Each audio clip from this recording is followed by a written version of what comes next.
ให้อาหารปลาดุกดีกว่าตอนเช้าฮึบเป็นไดพี่น้องฮึบ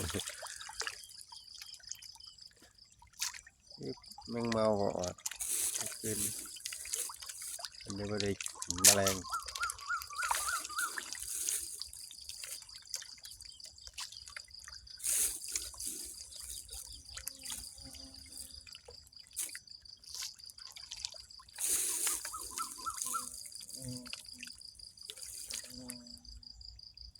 จะกลัว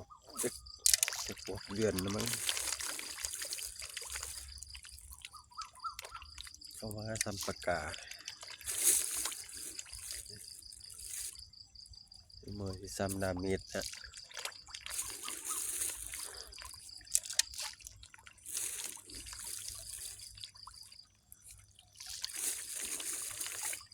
ตั้งหนอกก็ตั้งหนอกทา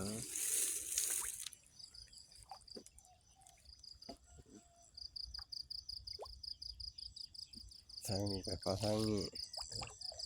ซุ้มเพิ่นออกไปพุ่นจับปลาดุกล้วนๆได้พี่น้องซุ้มใหญ่ๆพุ่นงับ